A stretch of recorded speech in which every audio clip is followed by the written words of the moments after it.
ਅੱਜ ਦੀਆਂ ਖਬਰਾਂ ਵੱਲ ਆਈਏ ਤੇ ਅੱਜ ਸਾਬਕਾ ਪ੍ਰੈਜ਼ੀਡੈਂਟ ਡੋਨਲਡ ਟਰੰਪ ਉਹਨਾਂ ਨੂੰ ਮੈਨਹਟਨ ਦੇ ਵਿੱਚ ਗ੍ਰੈਂਡ ਜੂਰੀ ਵੱਲੋਂ ਇੰਡਾਈਟ ਕਰ ਦਿੱਤਾ ਗਿਆ ਹੈਗਾ। ਇਹ ਅਮਰੀਕਾ ਦੇ ਇਤਿਹਾਸ ਦੇ ਵਿੱਚ ਪਹਿਲੀ ਵਾਰੀ ਹੋਇਆ ਵੀ ਕਰੰਟ ਜਾਂ ਸਾਬਕਾ ਪ੍ਰੈਜ਼ੀਡੈਂਟ ਦੇ ਉੱਤੇ ਕ੍ਰਿਮੀਨਲ ਚਾਰਜਸ ਲਾਏ ਗਏ ਹੈਗੇ ਆ। 30 ਦੇ ਕਰੀਬ counts related to business fraud ਇਸ ਇੰਡਾਈਟਮੈਂਟ ਦੇ ਵਿੱਚ ਗ੍ਰੈਂਡ ਜੂਰੀ ਵੱਲੋਂ ਦੱਸੇ ਗਏ ਹੈਗੇ ਆ। ਸੋ ਹੁਣ ਪ੍ਰੈਜ਼ੀਡੈਂਟ ਡੋਨਲਡ ਟਰੰਪ ਹੁਣੀ ਟਿਊਜ਼ਡੇ ਨੂੰ ਕੋਰਟ ਦੇ ਵਿੱਚ ਅਪੀਅਰ ਹੋਣਗੇ। ਉਹਨਾਂ ਨੇ ਸਟੇਟਮੈਂਟ ਜ਼ਰੂਰ ਆਪਣੀ ਜਾਰੀ ਕੀਤੀ ਹੈ, ਜਿਹਦੇ ਵਿੱਚ ਇਹ ਕਿਹਾ ਵੀ ਪੋਲੀਟੀਕਲ ਪਰਸੀਕਿਊਸ਼ਨ ਤੇ ਇਲੈਕਸ਼ਨ ਇੰਟਰਫੀਰੈਂਸ ਹਾਈਐਸਟ ਲੈਵਲ ਤੇ ਆ ਹਿਸਟਰੀ ਦੇ ਵਿੱਚ। ਜੀ ਬਿਲਕੁਲ, ਪਹਿਲੀ ਦੀ ਹੋਇਆ ਆ ਵੀ ਸਾਬਕਾ ਪ੍ਰੈਜ਼ੀਡੈਂਟ ਨੂੰ ਕਿਸੇ ਵੀ ਅਮਰੀਕਾ ਦੇ ਇਤਿਹਾਸ ਦੇ ਵਿੱਚ ਕ੍ਰਿਮੀਨਲ ਕਿਸੇ ਚਾਰਜਿਸ ਦੇ ਲਈ ਉਹ ਇੰਡਾਈਟ ਕੀਤਾ। ਇੰਡਾਈਟ ਕਰਨਾ ਹੁੰਦਾ ਵੀ ਦੋਸ਼ ਲਗਾਏ ਗਏ ਆ, ਅਜੇ ਜਿਹੜੇ ਆ ਇਹ ਨਹੀਂ ਆ ਵੀ ਉਹਨਾਂ ਦੋਸ਼ਾਂ ਨੂੰ ਸਾਬਤ ਜਿਹੜਾ ਉਹ ਕਰ ਦਿੱਤਾ ਗਿਆ ਆ। ਇਸ ਤੋਂ ਬਾਅਦ ਦੇ ਵਿੱਚ ਵੱਖੋ ਵੱਖਰੀਆਂ ਜਿਹੜੀਆਂ ਟਿੱਪਣੀਆਂ ਓਬਵੀਅਸਲੀ ਆਉਣੀਆਂ ਸੀਗੀਆਂ। ਕੈਵਨ ਮਕਾਰਥੀ ਉਹਨਾਂ ਨੇ ਕਿਹਾ ਵੀ ਇਹ ਸ਼ਰੇਆਮ ਧੱਕਾ ਆ, ਤੇ ਜਿਹੜਾ ਹਾਊਸ ਦੀ ਕਮੇਟੀ ਆ ਉਹ ਐਲਵਿਨ ਬ੍ਰੈਗਸ ਜਿਹੜੇ ਆ ਨਿਊਯਾਰਕ ਮੈਨਹੈਟਨ ਦੇ ਅਟਰਨੀ, ਡਿਸਟ੍ਰਿਕਟ ਅਟਰਨੀ, ਉਹਨਾਂ ਤੋਂ ਜਿਹੜੀ ਆ ਉਹ ਸਵਾਲ ਜਵਾਬ ਜਿਹੜੇ ਉਹ ਕਰਨਗੇ। ਹੁਣ ਦੇਖੋ ਅੱਗੇ ਹਰਜੋਤ ਸਿੰਘ ਜੀ ਕੀ ਹੁੰਦਾ ਆ।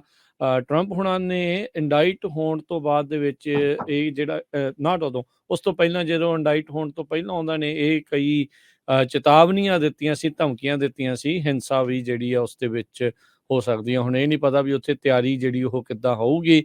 ਪਿਛਲੇ ਮੰਗਲਵਾਰ ਜਿਹੜਾ ਹਰਜੋਤ ਸਿੰਘ ਜੀ ਬੀਤਿਆ ਨਹੀਂ, ਉਸ ਤੋਂ ਪਿਛਲੇ ਚਰਚਾ ਜਿਹੜੀ ਉਹ ਚੱਲਦੀ ਸੀਗੀ ਵੀ ਉਹਨਾਂ ਨੂੰ ਉਸ ਦਿਨ ਇੰਡਾਈਟ ਕੀਤਾ ਜਾ ਸਕਦਾ ਆ, ਪਰ ਟਰੰਪ ਹੁਣਾਂ ਨੂੰ ਇਵੈਂਚੁਅਲੀ ਅੱਜ ਜਿਹੜਾ ਆ 30 ਮਾਰਚ ਨੂੰ ਇੰਡਾਈਟ ਕੀਤਾ ਆ। 2016 ਦੀ ਇਲੈਕਸ਼ਨਸ ਦੇ ਵਿੱਚ ਜਿਹੜੀ ਇੱਕ ਅਡਲਟ ਫਿਲਮ ਸਟਾਰ, ਪੌਰਨ ਸਟਾਰ ਜਿਹੜੀ ਸਟਾਰਮੀ ਡੈਨੀਅਲਸ ਆ, ਉਸ ਨੂੰ ਕੀਤੀਆਂ ਜਿਹੜੀਆਂ ਪੇਮੈਂਟਸ ਆ ਉਸ ਦੇ ਮਾਮਲੇ ਵਿੱਚ, ਤੇ ਬਿਜ਼ਨਸ ਰੈਕਰਡਸ ਨੂੰ ਜਿਹੜੇ ਫਾਲਸੀਫਾਈ ਜਿਹੜਾ ਉੱਤੇ ਝੂਠ ਬੋਲਿਆ ਆ, ਉਹਦੇ ਚਾਰਜਸ ਦੇ ਤਹਿਤ ਇਹ ਅੱਗੇ ਕੰਮ ਜਿਹੜਾ ਉਹ ਵਧਿਆ ਹੈਗਾ ਆ। ਸੋ ਹੁਣ ਦੇਖੋ ਹਰਜੋਤ ਸਿੰਘ ਜੀ ਅੱਗੇ ਕੀ ਬਣਦਾ ਆ, ਪਰ ਇਸ ਦੇ ਨਾਲ ਮਾਮਲਾ ਜਿਹੜਾ ਬਹੁਤ ਜ਼ਿਆਦਾ ਇਹ ਹੁਣ ਗਰਮਾ ਜਾਣਾ। ਮਾਹੌਲ ਕਾਫੀ ਜ਼ਿਆਦਾ ਜਿਹੜਾ ਆ ਉਹ ਇੱਕ ਹਿਸਾਬ ਦੇ ਨਾਲ ਪਾਰਟੀਜ਼ਨ ਮਾਹੌਲ ਜਿਹੜਾ ਬਹੁਤ ਜ਼ਿਆਦਾ ਇਸ ਦੇ ਵਿੱਚ ਵਧੇਗਾ।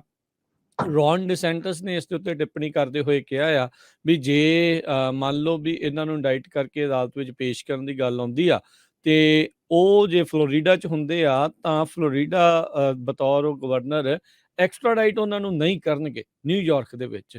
ਸੋ ਉਹਨਾਂ ਨੇ ਆਪਣਾ ਜਿਹੜਾ ਉਸ ਪਾਸੇ ਵੱਲ ਨੂੰ ਜਿਹੜਾ ਸਟੈਂਡ ਆ ਉਹ ਰੱਖ ਦਿੱਤਾ ਆ। ਹੁਣ ਦੇਖੋ ਵੀ ਉਹ ਕਿੰਨਾ ਕੁ ਇਸ ਪਾਸੇ ਵੱਲ ਨੂੰ ਚੀਜ਼ਾਂ ਜਿਹੜੀਆਂ ਉਹ ਜਾਂਦੀਆਂ ਆ, ਜੇ ਅਦਾਲਤ ਵਿੱਚ ਪੇਸ਼ ਹੁੰਦੇ ਵੀ ਆ ਜਾਂ ਨਹੀਂ ਹੁੰਦੇ, ਤੇ ਕਿੱਦਾਂ ਦਾ ਮਾਹੌਲ ਆਉਣ ਵਾਲੇ ਦਿਨਾਂ ਦੇ ਵਿੱਚ ਬਣੂਗਾ। ਆਪਾਂ ਇਹ ਸੋਚ ਰਹੇ ਹਾਂ ਵੀ ਇਸ ਤੋਂ ਬਾਅਦ ਦੇ ਵਿੱਚ ਕਈ ਤਰੀਕੇ ਦੇ ਜਿਹੜੇ ਪ੍ਰੋਟੈਸਟ ਆ ਕਈ ਥਾਵਾਂ ਦੇ ਉੱਤੇ ਆਪਾਂ ਨੂੰ ਦੇਖਣ ਨੂੰ ਮਿਲ ਸਕਦੇ।